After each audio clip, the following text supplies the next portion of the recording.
究竟一部好玩車嘅定義係咩呢？我哋喺市區度揸，又唔係落賽車場，所以咧唔需要用一大堆性能數字咧去形容呢架車究竟得唔得嘅。對於我嚟講咧，好玩車嘅定義首要條件咧就係聽話，意思即係話你想佢做乜嘢就做乜嘢啦。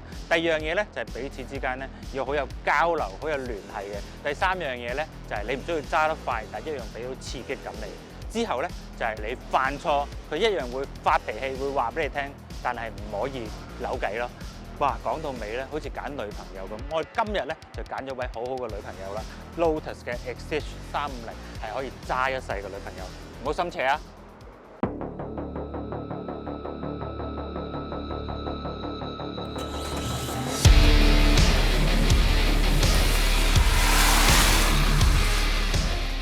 隨着 Lotus 咧已經俾吉利收購咗啦，香港嘅代理咧亦都變成一個新嘅代理啦。咁初佢哋公布咧 Lotus 咧就唔會有呢個實體嘅 showroom， 但我哋啱啱收到最新嘅消息咧，佢哋將會有一個 showroom 咧喺香港島度興建嘅。喺外形上邊咧 ，Elise 同 Exige 咧有千絲萬縷嘅關係啦，但係可以視為一部 hardtop 版嘅 Elise 啦，但係更加符合 track use 嘅元素啦。咁進化至好多代啦，由佢嘅上一代 Exige S 進化成而家 Exige Sport 350啦。咁造型上邊咧，其實同幾年前差唔多。冇乜大分別嘅 engine 冚換咗新嘅物料啦，頭冚換咗新嘅物料啦，成個頭燈同埋前擾流咧都有少少唔同咁啊！但係整體嚟講咧，你一眼望得出就係 Lotus 嘅設計㗎啦。講到 engine 咧 ，Lotus 嘅車咧一定係將副機器擺喺座椅後邊呈中置嘅設計啦。咁依副 engine 咧就係一台3.5公升嘅 V6 機器啦。源自邊度咧？佢哋嘅老拍檔豐田啦，你Alpha 啊、Camry 啊，好多豐田車系咧都會見到依副 engine 㗎啦。原先咧就得200幾匹嘅啫，但係咧 Lotus 嘅廠方咧就加咗啲法寶啦，就係依嚿嘢，一個嚟自澳洲 Harrock 嘅 Supercharge， 咁令到200幾匹嘅機器咧變成一部350匹輸出、400牛頓米嘅 V6 Supercharge 機器。數字上咧唔係話非常之標炳、非常之 supercar， 但係你要記住 Lotus 造車嘅哲學咧就係輕就是一切啦。Exige 只係1125公斤，非常之輕。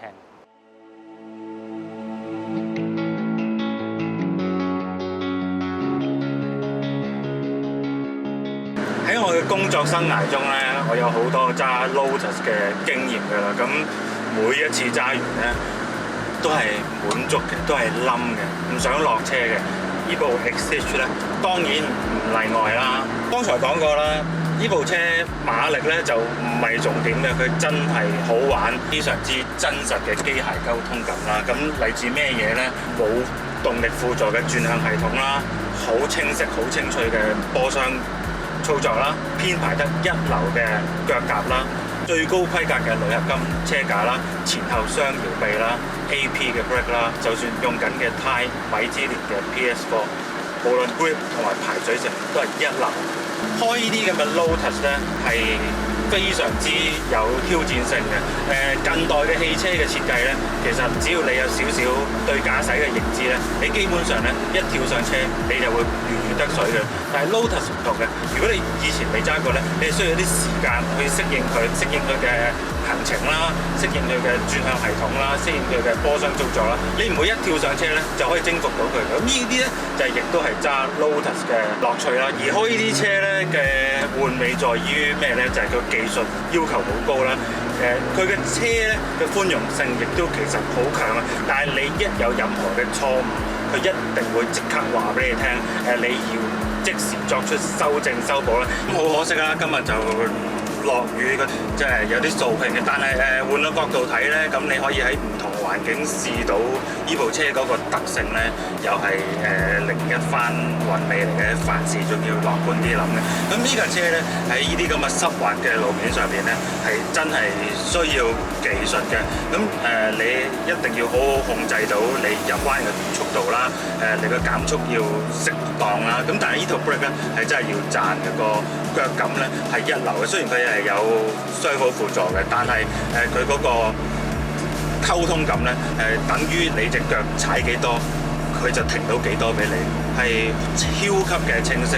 咁第二樣嘢就係你入彎嗰陣時，一定要個角度要細啦，因為 MR 本身嘅佈局咧入彎咧係偏向快嘅，而更加要技術嘅地方咧就係你出彎嗰陣時，除咗你個油門要相對地漸進之外啦，就係你放開軚嗰個角度咧，亦都唔可以太急進，因為你是但做咗一樣嘢咧，呢個車身咧就會好唔 stable，但係你要挽救嗰個時間距離咧又好短㗎，呢啲就係MR 嘅駕駛樂趣咯。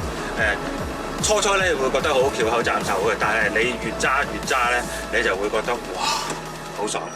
我個人咧就好欣賞呢個新嘅波箱設計啦，除咗佢嘅編排理想之外啦，咁亦都冇個布袋笠住，所有機械外露入波嘅聲音係非常之清脆嘅。不過咧，佢成日咧令我覺得喺呢個位好似我嚟擺嘢好好喎，放個電話落去啱啱好喎，因為呢架車冇乜儲物空間㗎嘛。咁咧記住提議身邊嘅朋友咧唔好亂咁擺嘢入去啊！如果唔係咧，自己咧都好耐冇揸過 Supercharge 嘅車啦，咁而家都係 Turbo 嘅年代啦。咁 Supercharge 咧係有佢嘅風味喺度嘅，咁同 Turbo 咧係兩個唔同嘅理論啦。雖然都係增壓，咁因為咧 Supercharge 就靠呢個機械性去直接駁住個曲軸啦。咁 engine 起動嘅時候咧，增壓器咧亦都係同時係啟動嘅。咁所以咧，佢嗰個起步同埋嗰個低扭咧，嗰個飽滿感、力量感咧係狂野啲嘅。佢嗰個加速嗰個線性感咧，亦都同 NA 嘅引擎咧差不多。不過咧，去到 high end point 尾段嘅時候，嗰個爆發力咧，佢真係冇 Turbo 咁癲狂。Supercharge 咧有佢特別之處嘅魅力喺度嘅，就係佢嗰個高轉嗰個聲音咧。你睇下後邊，好似裝一把大電鑽喺你嘅背脊咁樣樣。呢個車咧個避震咧前後雙搖臂啦，用呢個 Bilstein 嘅避震啦，配合呢個全鋁合金嘅車架咧，我覺得係我測試咁耐蓮花以嚟咧個避震感覺最好嘅。佢當然係硬啦，但係硬得嚟咧係好有韌性，每一下上每一下落係好快速完成，唔會有啲咩餘震干擾到個車廂。佢嘅車廂咧就當然係簡陋啦，我都唔太形容佢有咩豪華設備，但係有啲嘢咧好得意嘅，我覺得佢係細心添。例如佢本身咧就冇 footrest 嘅，但係咧成個鋁合金底盤中間嗰條震咧啱啱咧就攞嚟放腳咧就好適合嘅。咁第二咧，你會發覺咧佢又冇太陽擋啦，又冇化妝鏡啦，咁架車咁燉就化唔到妝噶嘛。咁第三樣嘢咧，佢連放一包飲品、放一杯咖啡嘅地方都冇，咁亦都係同燉有關啦。因為架車好燉，會燉到你個膀胱咧，成日都會好急尿嘅。咁所以咧 Lotus 咧索性，你唔好飲嘢啦，揸車。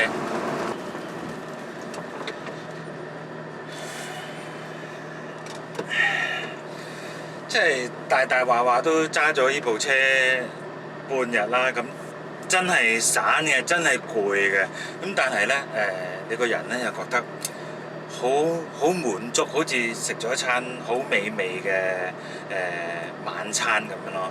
但係我今日經過啲好大雨啦，好塞車嘅環境咧，咁證實到咧，咁呢類車咧真係唔係日用車嚟嘅。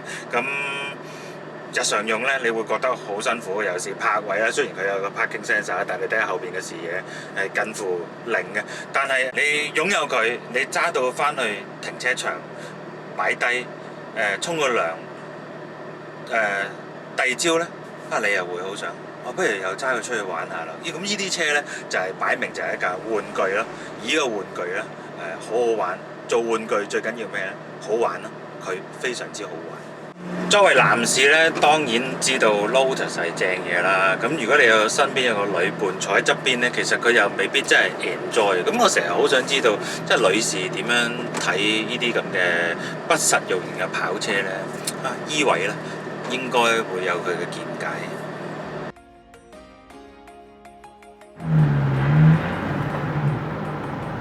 咦，靚女，有冇興趣遊車河啊？坐啊冇啦，不過揸就有。好啊，俾你試下。嗱 ，Vivian 你又未揸過 Lotus 啦，出入你都未試過啦。你知唔知 Lotus 嘅車係咧出名就係個門檻位特別高，女士上落咧特別容易走光。好彩我今日着褲啫。試下啊！你又幾瀟灑喎，入得去。見你坐入去咧都非常之輕鬆啦。咁你坐喺個座椅上面有咩感覺咧？好似跌咗落個窿度咁。但係你覺得個 driving position 好唔 OK 啊？好好啊，因為佢好低咯，好似我已經好貼地下。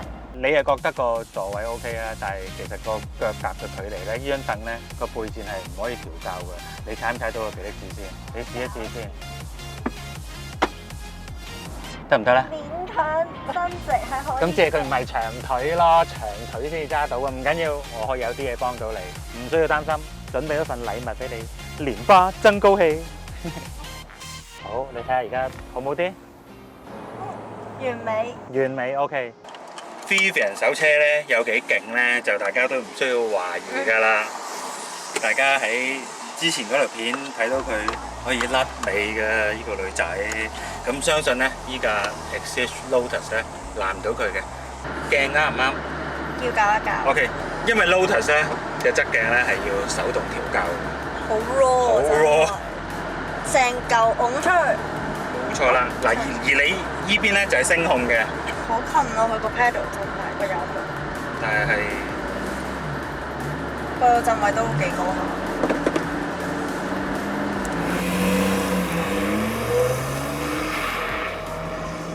依架車咧嘅 driving position 咧係最好嘅 driving position 嚟嘅。你覺得唔妥，手腳唔協調，就唔係架車嘅問題，係你嘅問題。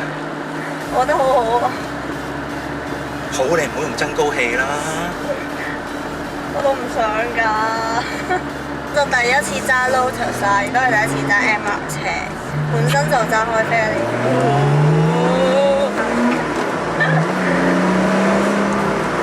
嗱，咁我要趁呢個佢好high 排嘅時間咧，略略交代下 Lotus 嘅車廂嘅傳統啦。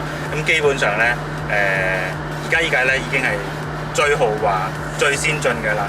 有冷氣係皇恩浩蕩嘅，有音響咧亦都係要借主隆恩嘅。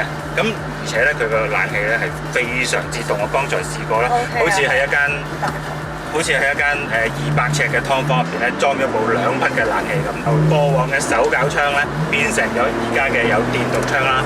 咁我作為呢個乘客咧，我坐住嘅 XCH 咧，我就好開心，因為咧，你睇下我同佢個膊頭咧係貼到實一實嘅。嗱，你咁樣嘅 driving position 係錯嘅。咁呢兩張凳咧係好近嘅，咁冇心㗎，大架車嘅結構係咁㗎嘛。呢架車咧。加咗啲 option 嘅門壁嘅鏡皮啦，咁頭先我剛才講過嘅冷氣音響都有 option 啦，仲加咗一樣咧叫隔音嘅設備。一直咧都係揸開日本嘅車啦，咁你跳上一架英國嘅 Lotus， 你覺得喺操作上有啲咩唔同咧？最中意係佢個波箱咯，夠 raw，每一下轉波都好清晰咁樣拍落去。仲有冇？冇風油軚，佢比我想象中係易揸，又以為冇風油軚會好大力先可以轉到啦。我想象中咁重嘅。好大力啊佢！至於腳踏編排咧？腳踏編排佢3個 pedal 咧係比較近嘅。其實如果你係一個賽車模式咧，咁樣係仲快咯反應。講到賽車模式咧，你留意到你側邊有個 Sport 掣同埋 Race 掣，咁你撳咗之後咧。成架車咧嘅力量咧，佢又會產生啲變化。咁依350匹嘅動力咧，滿唔滿足到你呢個爛妹咧？都滿足到嘅，同埋蓮花俾人最爽嘅感覺係對 handling。咁我覺得兩樣加埋一齊，佢係已經好好嘅，因為佢所有嘢都好重啦，包括軚盤啊、嘅力子啊，係好實在嘅感覺。咁如果你長期揸一定好攰啦，但係如果你係真係為咗駕駛樂趣，係對於揸車好有 passion 嘅話，係好正。你知唔知呢架車幾多錢？998000。冇錯啦，咁加咗頭先嗰啲 option 同埋呢個特別嘅顏色之後咧，就要110幾萬啦。咁坦白講咧，喺同級嘅車價入邊咧，XCH 350咧真係未必係最好嗰部。但係如果你想要一個真正嘅駕駛感覺咧，咁我覺得同級車或者再俾佢身價更高嘅車咧，都冇辦法有呢種咁嘅取向咯。佢俾到你嘅就係新嘅駕駛感覺咯。即係你唔明好多男人咧點解會玩黑膠唱片啊，會玩呢個菲林相機啊，玩手上鏈嘅手錶啊，咁係多餘嘅。但係呢啲就係手人心人，呢部車一次過滿足到我，希望亦都滿足到你。但我唔記得話俾佢知咧，其實 Lotus 咧上車容易落車難。我唔信。試下。超機。